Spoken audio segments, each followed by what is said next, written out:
Então, situamos-nos hoje no capítulo 5 do Livro dos Espíritos e o tema é Considerações sobre a pluralidade das existências. Já todos ouvimos falar disto.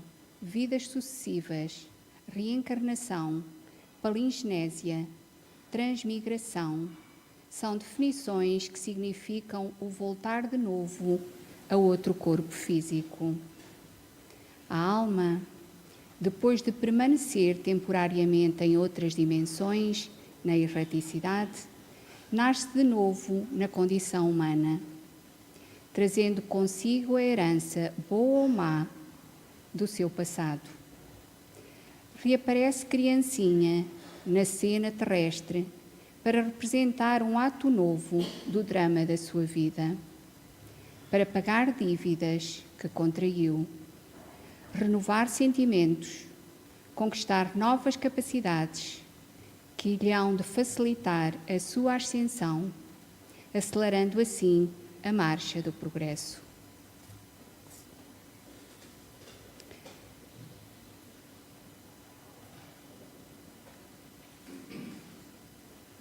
É a pergunta, ou é mais uma constatação, o número 222 do Livro dos Espíritos. E Allan Kardec diz-nos: não é novo, dizem alguns, o dogma da reencarnação.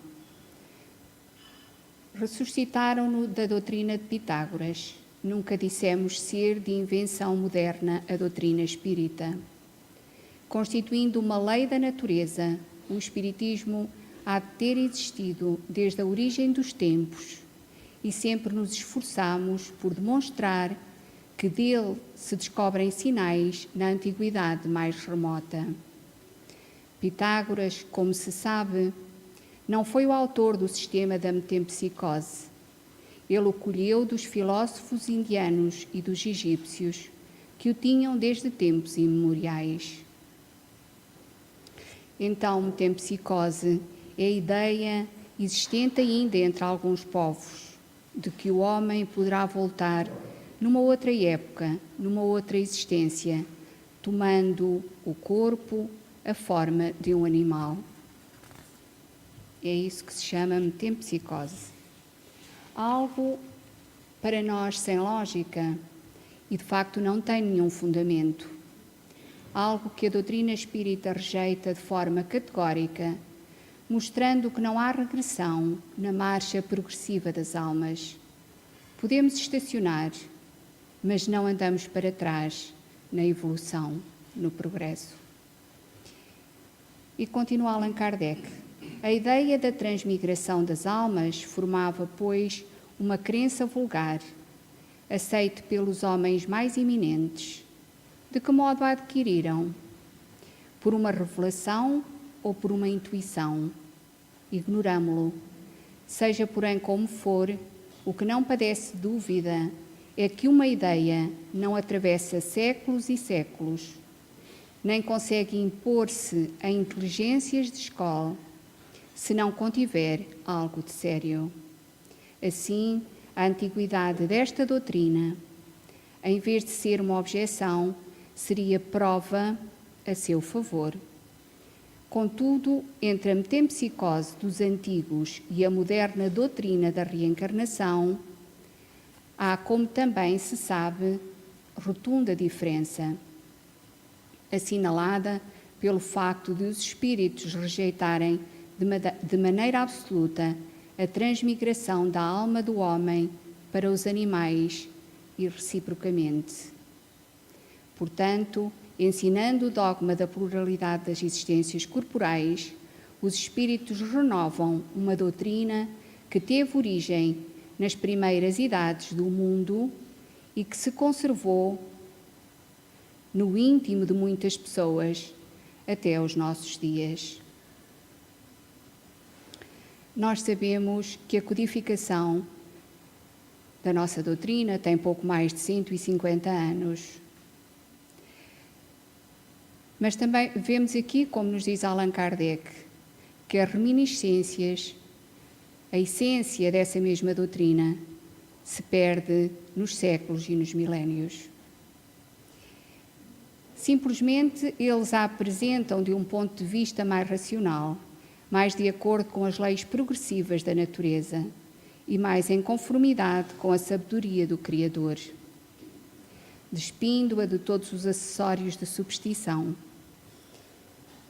Circunstância digna de nota é que não só neste livro os Espíritos já ensinaram no decurso dos últimos tempos, já antes da sua publicação, numerosas comunicações da mesma natureza se obtiveram em vários países, multiplicando-se depois consideravelmente.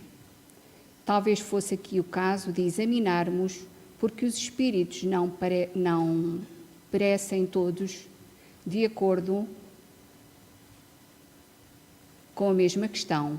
Mais tarde, porém, voltaremos a este assunto. Portanto, os espíritos nem todos têm esta mesma opinião.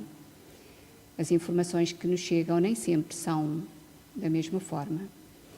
Examinemos de outro ponto de vista a matéria e, abstraindo de qualquer intervenção dos espíritos, deixemo-los de lado por enquanto.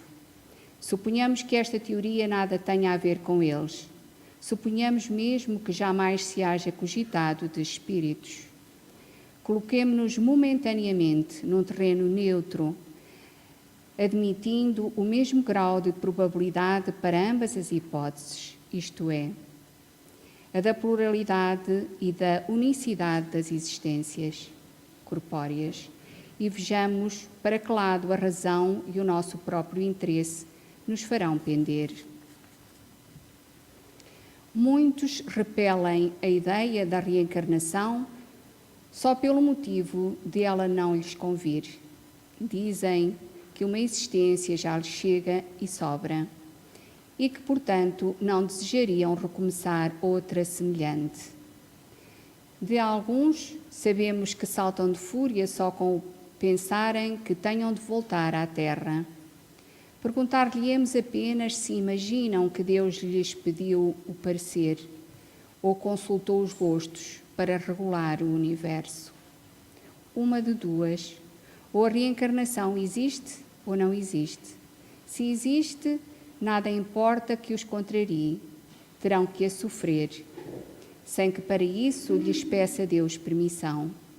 Afiguram-se-nos os que assim falam a um doente, a dizer: sofri hoje bastante, não quero sofrer mais amanhã.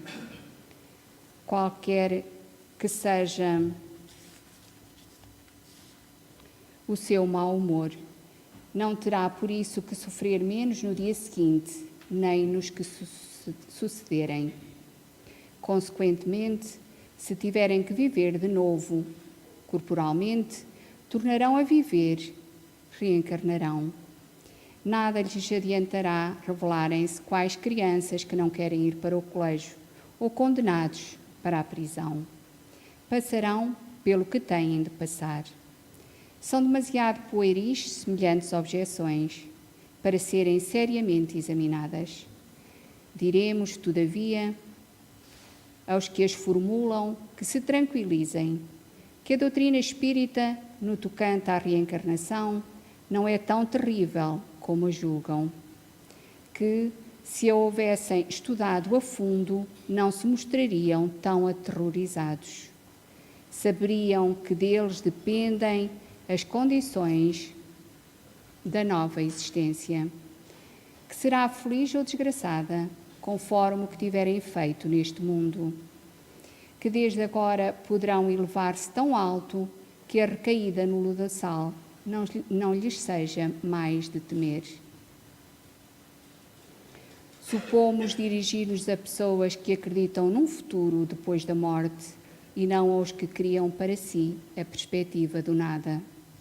Ora, pois, se credes num futuro qualquer, de certo não admitis que ele seja idêntico para todos, porquanto, de outro modo, qual a utilidade do bem? Porque haveria o homem de constranger-se? Porque deixaria de satisfazer a todas as suas paixões, a todos os seus desejos? Credes, ao contrário, que esse futuro será mais ou menos ditoso ou inditoso, conforme o que houverdes feito durante a vida, e então desejais que seja tão afortunado quanto possível, visto que há de durar pela eternidade.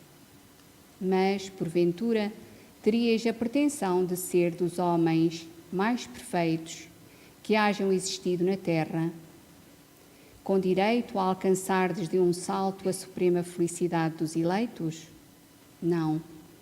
Admitis então que há homens de valor maior do que o vosso e com direito a um lugar melhor? Pois bem, colocai-vos mentalmente por um instante nessa situação intermédia, que será a vossa, como acabaste de reconhecer, e imaginar que alguém vos venha dizer: sofreis, não sois tão felizes quanto poderíeis ser, ao passo que diante de vós estão seres que gozam de completa ventura. Quereis mudar a vossa posição? Certamente. Responderíamos: que devemos fazer? Quase nada.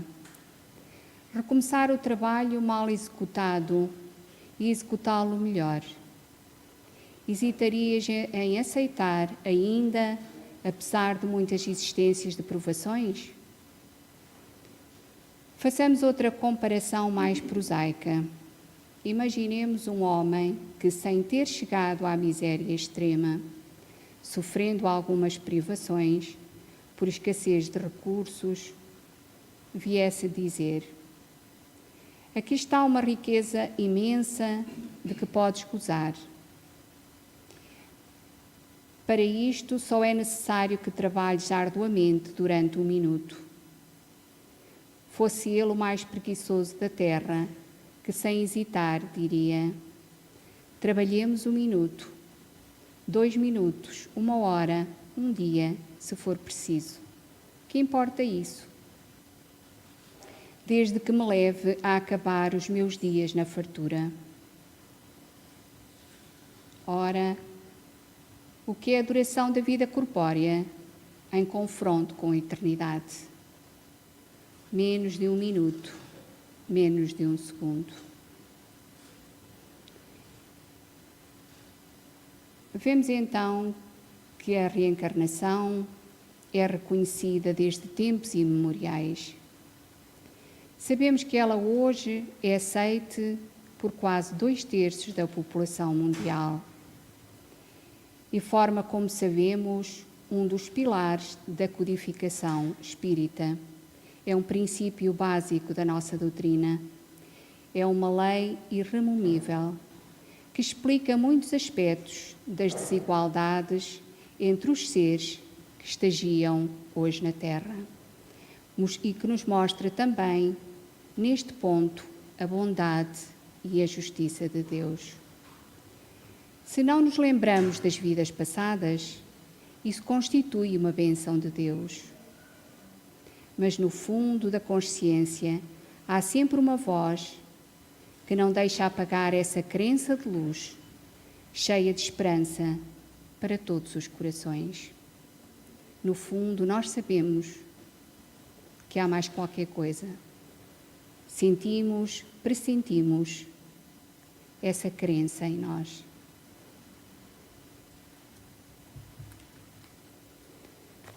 Agradeço a vossa atenção.